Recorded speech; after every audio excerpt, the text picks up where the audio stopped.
Hero Srihari గారు ఆయన ఉన్నప్పుడు ఎంత గొప్ప గొప్ప సినిమాలు చేశాడో అందరం కూడా చూసాం. ఆయన చేసినటువంటి ప్రతి ఒక్క పాత్రకి కూడా ఎంత మంచి గుర్తింపు వచ్చిందో అది కూడా మనం చూసాం. ఆయన బ్రతికున్నప్పుడు చాలా మందికి హెల్ప్ చేసేవాడట. అంటే డబ్బు విషయంలో కావచ్చు, లేకపోతే ఏదైనా ఏ రకంగా అయినా కూడా కానీ ఎప్పుడు కూడా సహాయం చేయడానికి మాత్రం ముందు ఉండేవాడట. అయితే ఆయన చనిపోయిన తర్వాత ఎవరెవరికైతే ఆయన సహాయం చేశాడో వాళ్ళందరూ కూడా నా భర్తని నన్ను కూడా మోసం చేశారు అని చెప్పేసి శ్రీహరి గారి భార్య గారు చెప్తూ ఉన్నారు. ఎందుకంటే ఒక వ్యక్తి మంచి పొజిషన్లో ఉన్నప్పుడు, ముఖ్యంగా మన దగ్గర డబ్బులు లేనప్పుడు ఎవ్వరు కూడా మన ముఖం కూడా చూడరు అన్నమాట. ఏదో మనం కొంచెం పొజిషన్ బాగా ఉండి డబ్బులు వస్తున్నాయి, బాగా డబ్బులు ఉన్నాయి అనుకునే సమయంలో ఇంకా లేనిపోని చుట్టాలు, ఫ్రెండ్స్, రిలేటివ్స్ అందరూ కూడా వచ్చేసి మనతో పాటు మాట్లాడడం, మనతో పాటు కూర్చోవడం, మనతో పాటు తిరగడం, ఇలాంటివన్నీ కూడా చేస్తూ ఉంటారు. సో ఇలాంటి మనము సమాజంలో చాలా చూస్తూ ఉంటాం. ఎగ్జాక్ట్లీ ఇక్కడ కూడా అది జరిగిందన్నమాట.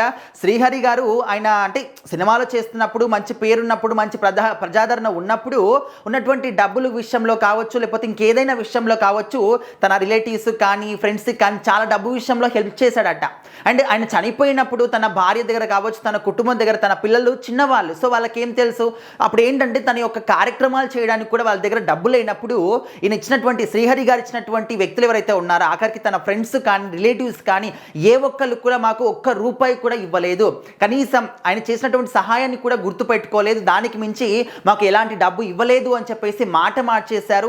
సగానికి పైగా ఆస్తులు మొత్తాన్ని కూడా సర్వనాశనం చేసేసాడు నా భర్త. అంటే తన యొక్క రిలేటివ్స్ అదేవిధంగా ఫ్రెండ్స్ పేరుతో నమ్మకంతో ఇచ్చాడు, కానీ వాళ్ళందరూ కూడా ఇంత ఘోరంగా మోసం చేశారు మమ్మల్ని అని చెప్పేసి చెప్తూ ఉన్నారన్నమాట.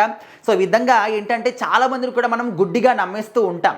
అంటే మన వాళ్ళే కదా, మన ఫ్రెండ్సే కదా, మన రిలేటివ్సే కదా, మనం సహాయం చేయకపోతే ఇంకెవరు చేస్తారు అని చెప్పేసి మనం అనుకుంటాం. కానీ మనకు అలాంటి ఒక సిచ్యువేషన్ వచ్చినప్పుడు, మనకి ఏదైనా సహాయం అవసరం ఉన్నప్పుడు, మనం ఏదైనా ఒక ప్రాబ్లంలో ఉన్నప్పుడు మనం ఎవరికైతే హెల్ప్ చేస్తున్నామో వాళ్ళు కనీసం కన్నెత్తి కూడా మన వైపు చూడరు. అలాంటి సందర్భాలు చాలా చూస్తూ ఉంటాం. కాబట్టి ఈ రోజులలో, ఇంతకుముందు రోజుల్లో ఏంటంటే ఒకరికొక సహాయం చేసుకున్నారు ఏంటనేది అప్పుడు విషయం అది. కానీ ఈ జనరేషన్లో మాత్రం నిజంగా ఎవరికి ఎలాంటి పరిస్థితి ఉన్నా కూడా హెల్ప్ చేయకూడదు, మన దగ్గర ఉన్నప్పటికీ కూడా హెల్ప్ చేయకూడదు అనేటటువంటి రోజులు మనకు కనిపిస్తూ ఉన్నాయి. కాబట్టి అంటే శ్రీహరి గారు ఆయన ఉన్నప్పటి అంటే చేసినటువంటి పాత్రలు కావచ్చు, తన జీవితం కావచ్చు, చాలా మంది కూడా చాలా ఇన్స్పిరేషన్ అన్నమాట.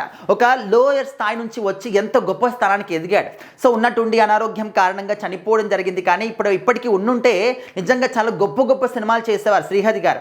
బట్ ఏదైనప్పటికీ కూడా కొంతమంది ఏంటంటే చేసిన సహాయాన్ని కూడా మర్చిపోతూ ఉంటారు. సో అలాంటి వాళ్ళని గుర్తు చేసుకోవడం కూడా కరెక్ట్ కాదు. కానీ చేసిన సహాయాన్ని మర్చిపోకూడదు అని చెప్పేసి వాళ్ళ భార్యగా చెప్పారన్నమాట. సో ప్రజెంట్ ఆ వీడియో మరొకసారి వైరల్ అవుతూ ఉంది.